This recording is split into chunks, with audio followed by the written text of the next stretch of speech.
You're welcome back. This is the pulse here on Joy News. Now, we are still in the election headquarters. Let me take you live to Walewale now in the northeast region, where 3 persons have been arrested after confusion over the presence of heavily built men known locally in Ghanaian parlance as macho men, accompanying the incumbent member of parliament to the voting center. You will recall this parliamentary primary is taking place after a court in Tamale ordered a rerun over an earlier dispute between the 2 candidates. The main challenger, Kabiru Mahama, and the incumbent Hajia Lariba Zuwera Abudu are, contesting the rerun. Ilyasu Tanko is our man on the ground there, and he joins me via. So, Ilyasu, is voting over? The place is a bit noisy, but if I can hear you, you are asking whether or not the vote is over. Yes. And there's still about nearly over 30 people currently still in the line waiting to cast their ballot. So we still have a number of voters currently in the line trying to go and vote. And so, yes, the voting has not ended. From our sources, organizers of this particular election are anticipating that the election process are likely to go into the night because after the voting, they will have to sort out and do the counting and then declare. So organizers are looking the elections to go into the night. Why? I mean, there's a few people voting. Can you come again? I asked why the voting is going to the night. No, even that the number of people voting are not even up to 2,000. Well, there have been a number of concerns or issues since this particular process started in the morning. First of all, it was built to start somewhere around 8 or 7, but it started a little after 10. And then also when it started, there were a lot of confusion. First of all, Dr. Kabiru reported or had concern that the venue was changed without his notice. And so there were talk over it, and that was resolved. And then also there was another incident of confusion that also delayed the voting a little bit when the youth suspected that there were some foreign materials in a vehicle belonging to the deputy secretary of the MPP in that particular region. And so they requested that the vehicles should be searched.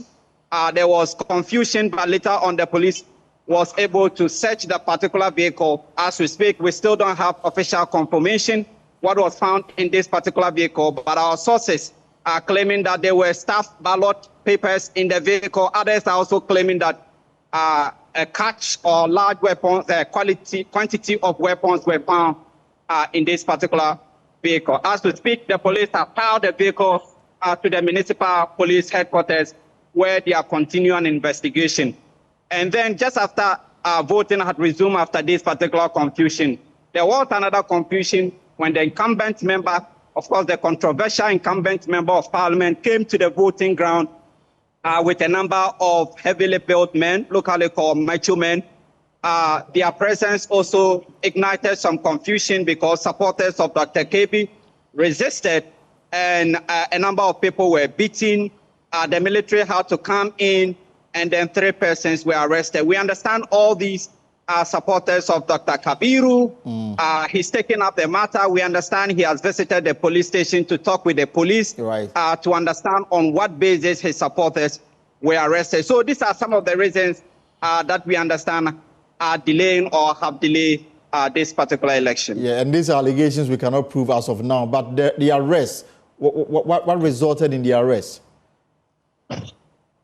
We understand they attempted to prevent this particular macho man or macho men from going into the voting ground with the member of parliament, the incumbent member of parliament. So there were some exchanges of physical or blows were exchanged, and then the military and the police had to come in. And so that resulted in the arrest of the 3 persons who are currently in police custody.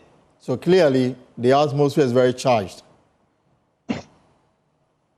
Kindly come again, sir. So I'm saying that clearly from what you are telling me, the atmosphere in the constituency is very shy, especially around the voting area.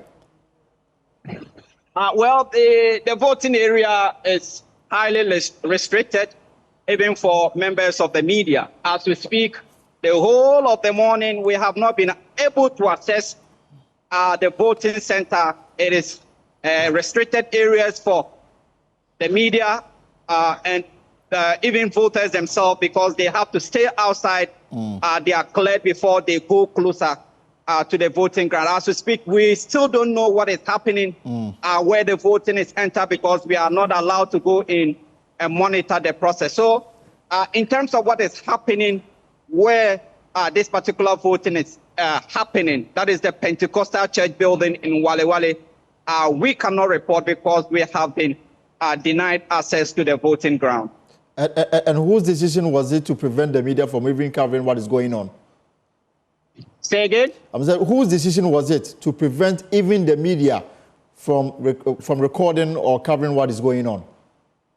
Well, nobody is ready to take responsibility for preventing the media, but mostly the decision came, as we understand, came from the party hierarchy. The Northeast Regional Chairman is here, the Northern Regional Chairman is here, and a large number of other executives. Right. So even though nobody has personally claimed responsibility for this measure, we understand it is coming from the hierarchy of the party in the region. All right, Elias Utenko, thank you very much. But we'll keep an eye on this matter as voting is now underway at Walewale in the Northeast region. This is a rerun of the parliamentary primary based on a court decision. Now, away from the election headquarters, next week it will be a star-studded gathering at the British Council for the Joy News and amalgam of professional bodies organizing a public speaking event on the theme, Transformed Individuals Transforming the World, a challenge for the religious community in Ghana. And the speakers will include Dr. Philip Engman, Dr. Mrs. Yvonne Yenchua Iseku, Ambassador Umar Sanda Ahmed, Lieutenant Colonel retired. Main speaker is Reverend Dr. Joseph Kofi Mchi. In the studio with me is Dr. Philip Engman. Doctor, you're welcome. Thank you, sir. So why this? Well, it's just a public discussion on the events that are going on in the nation and maybe in the region as well. And to look for solutions if there are any issues that are bothering people. So in terms of focus, what exactly are you focusing on? Well, the title looks a little bit like the Great Commission in the Bible. Yes. That Jesus spoke about. And so the modus operandi, the method that Jesus spoke about was individual transformation. One shall tell another, and so on. Each one reach one. And so that is the theme of the program. So really, what for you is the challenge facing religion in Ghana? That perhaps there's a need for a broader discussion on it. This is a huge question. It's a very, very huge question. The issue of foreign religions also came with cultural dominance. And once you lose your culture, Okonkwo, things fall apart. Right. Chinua Achebe said the white man is very clever. He used his religion to, put a knife on the things that held us together. And now we are falling apart. And so the religions that came kind of transformed us so that now we are looking very British and we are looking Arab. Yes. And that is very expensive on the pocket. Exactly. You see. And sometimes it then becomes difficult to find a way out of the economic quagmire in which we find ourselves. You know, there's a link between your original identity and prosperity. You know, and it's something that we are not hearing a lot about. But where we sit in a society where the African religion, for example, is viewed as devilish, backward, and for that reason, it has been replaced with a religion that is considered more holier. Is this what you are seeking to demystify? Yes, I mean, the subject is a huge subject. It's part of it. The Europeans came across the seas with two C's. Right. The first C was to Christianize, and the second C was to civilize. And so they came with an idea of white superiority, which means black inferiority. Yes. And so they demonized anything and everything. It's not only our African religion, it was the entire culture, even the skin color, everything about the African was wrong and bad. Right. And we see that those effects still, people are attempting to bleach. Why would a person want to damage their skin? You want to look like the white man. I mean, why? Exactly. You know, why would a person want to put, those days the women will put hot combs on your scalp? Yeah. You know, and this was normal practice. You know, just to straighten the hair and all that. And that's, as I said, it's very expensive. You know, so the damage to the culture has been significant, and the effects are still ongoing today. It's affecting our economy, it's affecting our pockets. We're all looking for solutions. We are blaming our leaders across Africa, Gen Z, and so on, but then we are doing exactly the same thing they are doing. And so you see a situation where, you know, you change the leader, you pick a revolutionary from the group, you say, well, leaders are bad, and then they get there and they do the same thing. You know, if we say that the African leaders are putting monies in the banks, we are supporting European businesses, and we are derelicting African businesses.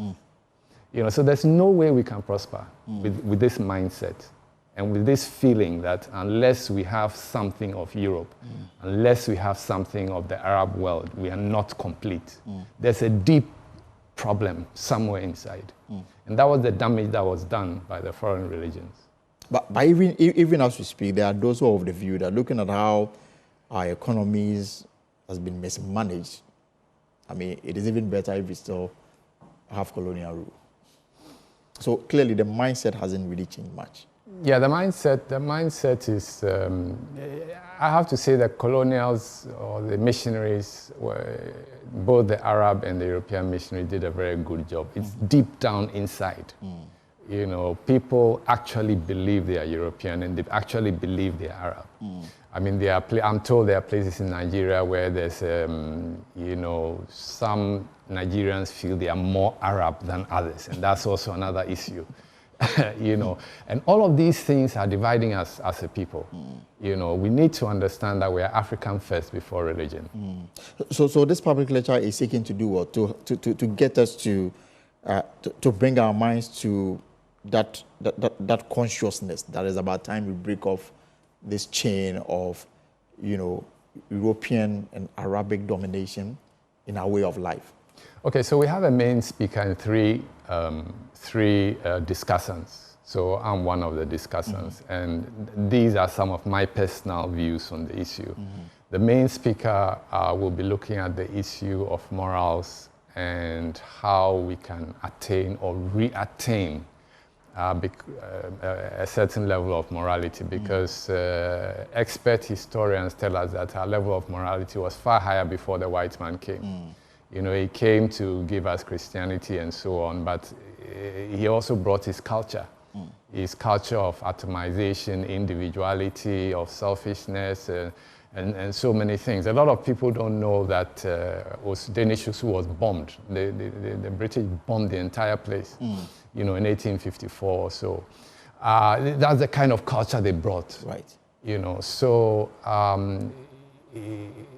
it will be seeking to talk about this morality and how to attain it. From three perspectives: from the Christian perspective, Islamic perspective, and from our own indigenous culture, because we had our own cultural values before, you know, these. So is it your thinking that perhaps we should go back to take some of the things that we used to do that we may have discarded? Absolutely. There's no culture that is 100%. I mean, throwing away twins or babies or something, deformity and all kinds of... There are certain things that are not, but certainly there's a lot of good. Things like respect for elders and so on and so forth. These are things that are depreciating. So there's a lot of good in our culture. And we need to understand that and not just imbibe everything that is coming from the West and from Arabian or Arabic culture. Countries. Okay. So when is this public lecture and who is invited to come? I think it's the 17th of September. That'll be next week. Yes, so it's open to the public. They are invited to come and listen and then participate. And admission is free? Admission is free, yes. Okay, and obviously we'll be live on Joy News and of course Joy 99.7. Right. Dr. Philip Engman, thank you so much for coming through. Now we look forward to this public lecture on the 17th of September. Thank you very much.